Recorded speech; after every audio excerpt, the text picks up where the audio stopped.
नमस्कार बच्चों, मैं रेखा चौहान अपने YouTube चैनल भाषा एकेडमी में आपका स्वागत करती हूँ। बच्चों, आज मैं कक्षा 10वीं की पाठ्यपुस्तक लोकवाणी का पाठ 2 खोया हुआ आदमी, जिसके लेखक हैं सुशांत सुप्रिय, इन्हें बताने जा रही हूँ। बच्चों, वीडियो शुरू करने से पहले मैं आपसे कुछ निवेदन करना चाहती हूँ कि आप लोग मेरी सारी वीडियो पूर्ण रूप से देखा करें। अगर आपको ऐसा लगता है कि ये वीडियो आपके लिए उपयोगी नहीं है तो आप जिन्हें उपयोगी है उन्हें ज़रूर शेयर करें। ये मेरी आपसे नम्र विनंती है, जिससे कुछ बच्चों का भला हो जाएगा। तो चलते हैं बच्चों आज के पाठ की तरफ। पाठ 2 खोया हुआ आदमी, उसके लेखक हैं सुशांत सुप्रिय जी। सबसे पहले हम लेखक परिचय देख लेते हैं बच्चों। वो इस प्रकार है। सुशांत सुप्रिय जी का जन्म 28 मार्च 1968 में बिहार राज्य के पटना शहर में हुआ। इन्होंने पंजाब व अमृतसर से शिक्षा ग्रहण की। इनकी रचनाएं भाषा विभाग तथा प्रकाशन विभाग भारत सरकार द्वारा पुरस्कृत हो चुकी हैं। इनकी रचनाएं जीवन की सच्चाइयों और विडंबनाओं का सहज रूप से साक्षात्कार करती हैं। आप हिंदी, अंग्रेजी व पंजाबी भाषा में लेखन करते आ रहे हैं। इनकी कुछ प्रमुख कृतियाँ हैं, वो इस प्रकार हैं। एक बूंद यह भी, यह इनकी कविता संग्रह है। हत्यारे तथा हे राम, ये इनका कथा संग्रह है। इन गांधी जी's कंट्री, ये इनकी अंग्रेजी कविता संग्रह है आदि। ये इस तरह से हैं। बच्चों, अब हम देख लेते हैं इस पाठ्य के प्रस्तावना की तरफ। वो इस प्रकार है। खोया हुआ आदमी इस कहानी के माध्यम से लेखक सुशांत सुप्रिय जी ने यह संदेश दिया है कि समाज में व्याप्त सांप्रदायिकता, जातीयता, संकीर्णता आदि कुरीतियों को भुला देने में ही मानव समाज की भलाई है। व्यक्ति की पहचान उसके कार्य से होती है। जो व्यक्ति अपने जीवन में अच्छा कार्य करेगा वो समाज में पूजनीय बन जाएगा। बच्चों, चलते हैं पाठ के सारांश की ओर। पूरा पाठ पढ़ना तो मुश्किल है, इसके लिए मैं इसकी समरी, इसका कुछ सारांश आपको दिखाना चाहती हूँ, जिससे आपको पाठ आसानी से समझ में आ जाए। चलते हैं। खोया हुआ आदमी एक वर्णनात्मक कहानी है। इस कहानी को कहानीकार ने निवेदन की शैली में लिखा है, इसलिए कहानी के पात्र आपस में वार्तालाप करते हुए दिखलाई नहीं देते हैं बच्चों, माफ़ करना। खोया हुआ आदमी कहानी का प्रमुख पात्र है। वो एक गांव में कहीं से आ जाता है। उसे गांव का एक भला आदमी देखता है। उस भले आदमी को उसके चेहरे पर गरिमा के चिन्ह दिखाई देते हैं। भले आदमी द्वारा पूछने पर वो कहता है कि वो शायद से खो गया है। इस कारण उसका नाम खोया हुआ आदमी पड़ जाता है। उसके गांव में आने से गांव का काया पलट हो जाता है। खोया हुआ आदमी प्रतिभा का धनी है। उसकी आवाज़ मधुर है। सुरीली आवाज़ के कारण गांव के जानवर एवं बच्चे उसकी ओर आकर्षित हो जाते हैं।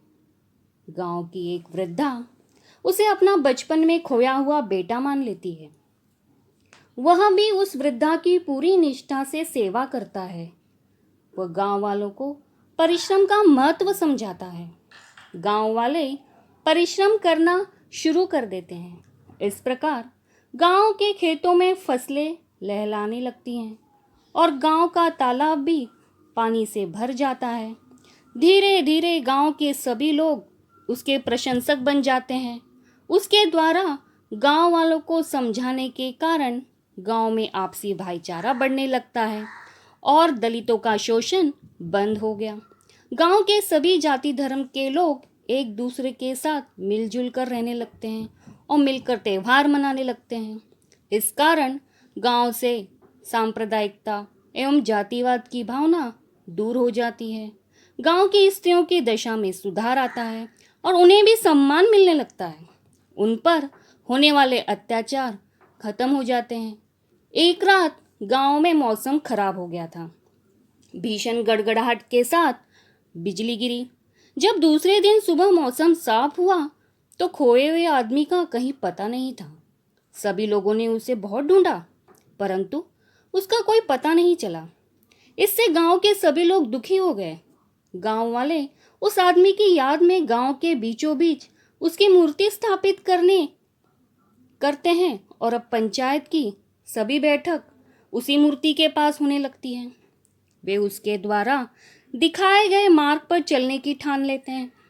कुछ समय बाद जनगणना अधिकारी गांव में जनगणना के लिए आते हैं, तो किसी को भी न अपनी जाति याद होती है न ही धर्म। जैसे जाति और धर्म के बारे में उनकी स्मृतियां खोए हुए आदमी के साथ सदा के लिए खो चुकी थी। अंत में कहानीकार कहते हैं, काश हमें भी अपने गांव और शहर में ऐसा ही खोया हुआ आदमी मिल जाता। बच्चों, ये थी आपकी कहानी। अब मैं आपको बच्चों इस पाठ्य से संबंधित कुछ अभिव्यक्ति बताने वाली हूँ। वो इस प्रकार है। बच्चों, अभिव्यक्ति यानी सोमत, पर्सनल रिस्पॉन्स, खुद के विचार। बच्चों, अभिव्यक्ति लिखते समय 3 बातों का ध्यान रखना चाहिए। वो इस प्रकार है। पहली बात, भाषा शुद्ध, स्पष्ट व सरल शब्दों की हो। लिखते समय हमारे विचार कठिन व क्लिष्ट शब्दों के न हो। दूसरी बात, दिए गए मुद्दों पर अपने विचार लिखें। बच्चों, दिए गए मुद्दे पर ही लिखें, न कि उससे परे लिखें। कम से कम 10 वाक्य में अपने विचारों को लिखें, 8 से 10 वाक्यों में। तीसरी बात, आपकी लिखावट सुंदर हो। बच्चों, आपकी लिखावट का यहाँ बहुत बड़ा योगदान है, क्योंकि आपने अपने विचार सरल भाषा व मुद्दों से संबंधित लिखे हैं, लेकिन आपकी लिखावट अच्छी नहीं है तो आपको अंक कम मिलते हैं, और कभी कभी तो आपकी लिखावट देखकर आपको अंक नहीं भी मिलते हैं। तो बच्चों, आप इन सभी बातों का ध्यान रखेंगे। चलते हैं इस पाठ्य की पहली अभिव्यक्ति की ओर। वो इस प्रकार है। पहला अभिव्यक्ति है, सवाल ऐसा है उसका कि स्मृति का लोप हो जाने वाले व्यक्ति के साथ आप किस प्रकार का व्यवहार करेंगे, उस पर अपने विचार लिखिए। स्मृति का लोप यानी उसकी याददाश्त चली जाना, ऐसा हो जाने पर आप उस व्यक्ति के साथ कैसा व्यवहार करेंगे, उस पर आपको लिखना है। तो आप क्या लिखेंगे, वो इस प्रकार। बच्चों, हम स्मृति का लोप हो जाने वाले व्यक्ति के साथ मित्रवत व्यवहार करेंगे। उनके साथ आवश्यकता से अधिक बात नहीं करेंगे। उन्हें ईश्वर के प्रति ध्यान करने के लिए कहेंगे, जिससे उनके मन को परिवर्तित किया जा सके। ऐसे व्यक्ति के साथ हर परिस्थिति में संतोष व सहनशीलता दिखाएंगे। उन्हें दूध, ग्लूकोज, नारियल पानी और तरल पदार्थ पीने के लिए देंगे। हम इस बात की सावधानी बरतेंगे कि ऐसे व्यक्ति अत्यधिक क्रोधित एवं अत्यधिक भावुक न बने। उन्हें प्रतिदिन बगीचे में सैर के लिए लेकर जाएंगे, ताकि उनका मन सदैव प्रसन्न रहे।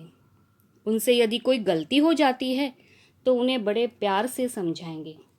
ये था इस अभिव्यक्ति का आंसर। अब हम चलते हैं दूसरी ओर। परिवर्तन संसार का नियम है। क्या आप इस कथन से सहमत हैं?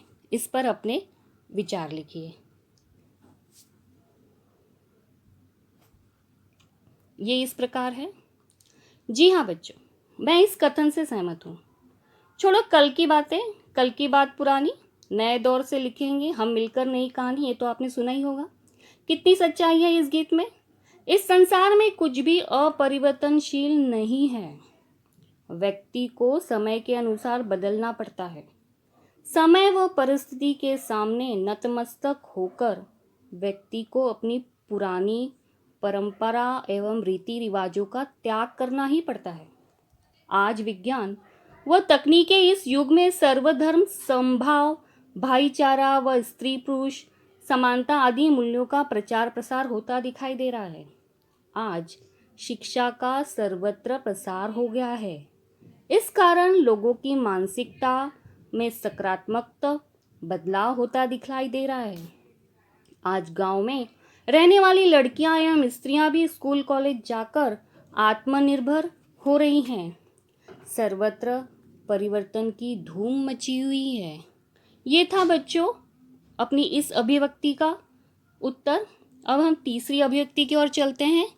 उसका सवाल इस प्रकार है, परिश्रम सफलता की कुंजी है। इस विषय पर अपने विचार लिखने हैं। बच्चों, ये जो परिश्रम सफलता की कुंजी है, ये स्वमत अभिव्यक्ति हमेशा आती है परीक्षाओं में। आप इसे ध्यानपूर्वक सुने और नोट डाउन करें। वो इस प्रकार है, मनुष्य जीवन में सफलता और परिश्रम एक दूसरे से सिक्के के दो पहलू की तरह जुड़े हुए हैं। जीवन में सफलता हर व्यक्ति चाहता है। हर व्यक्ति के पास जीतने की इच्छा होती है, लेकिन जीतना इतना आसान नहीं होता। जीतने के लिए व्यक्ति को अपने जीवन में परिश्रम करना पड़ता है। एक चीज को लक्ष्य बनाकर उस दिशा में सतत प्रयास करना होता है। नियमित रूप से लगातार परिश्रम करने से व्यक्ति में गुणों की वृद्धि होने लगती है और वह अपने मनचाहे लक्ष्य की ओर अग्रसर होना शुरू कर देता है। एकाग्रता से किया हुआ परिश्रम मानव को सफलता दिला सकता है। हमारा इतिहास इस बात का साक्षी है कि मनुष्य ने कठोर परिश्रम द्वारा असंभव को संभव कर दिखाया है। जीवन में कुछ पाना है या सफल होना है तो व्यक्ति को कठोर परिश्रम करने पड़ेंगे। परिश्रम करने से साधारण व्यक्ति भी बड़ा और महान बन सकता है। बच्चों, ये थी हमारी इस अभिव्यक्ति का उत्तर। चौथी अभिव्यक्ति लेते हैं। वो इस प्रकार है, मानवता ही सच्चा धर्म है। पर अपने विचार लिखिए। ये भी अभिव्यक्ति अक्सर आती है बच्चों, आप ध्यान से सुनिए, अक्सर आती है परीक्षाओं में। वो इस प्रकार है, मानवता शब्द का सरल शब्दों में मतलब है मनुष्यता। मानवता मनुष्य का धर्म होता है। आज मानवीय मूल्यों का पतन हो रहा है, यानी बिल्कुल रह नहीं गया मानवीय। इंसान स्वार्थ की पट्टी के कारण अंधा होता जा रहा है। इंसान को स्वार्थ, लोभ, मोह आदि से परहेज करना चाहिए। प्रत्येक मनुष्य की सहायता करनी चाहिए। मानवता के बदले हम सुख, शांति और समृद्धि प्राप्त कर सकते हैं। मानवता से भरा जीवन जीने से व्यक्ति के अंदर सहज रूप से शक्ति और स्फूर्ति आ जाती है। एक दूसरे की मदद करने से हम एक दूसरे की पीड़ा, व्यथा, वेदना को दूर कर सकते हैं। इससे बढ़कर कोई अन्य धर्म नहीं हो सकता। जीवन में जो महापुरुष हुए हैं, उन्होंने अपने जीवन में मानवता के धर्म को ही अपनाया था। महाकवि गुप्त जी ने ठीक ही लिखा है, वही मनुष्य है जो मनुष्य के लिए मरे। मानवता का धर्म मानव जाति को एक दूसरे से प्रेम करना सिखाता है। बच्चों, ये था हमारी अभिव्यक्ति का उत्तर, जो इस प्रकार है। बच्चों, इन अभिव्यक्ति को आप बार बार पढ़ें व विचार कर लिखने की कोशिश करते रहें, जिससे आपका परीक्षा के पहले अभिव्यक्ति के प्रति जो डर है वो भाग जाएगा। बच्चों, इस पाठ्य से संबंधित कुछ शब्दार्थ दिए हैं, उन्हें आप ज़रूर देख लें, जो आपकी परीक्षा की दृष्टि से महत्वपूर्ण हो सकते हैं। बच्चों, उम्मीद है आपको यह वीडियो अच्छी लगी होगी, तो लाइक, शेयर, कमेंट और सब्सक्राइब करना ना भूलें। और हाँ, बेल आइकन को ज़रूर दबाएं। घर में रहें, सुरक्षित रहें। धन्यवाद।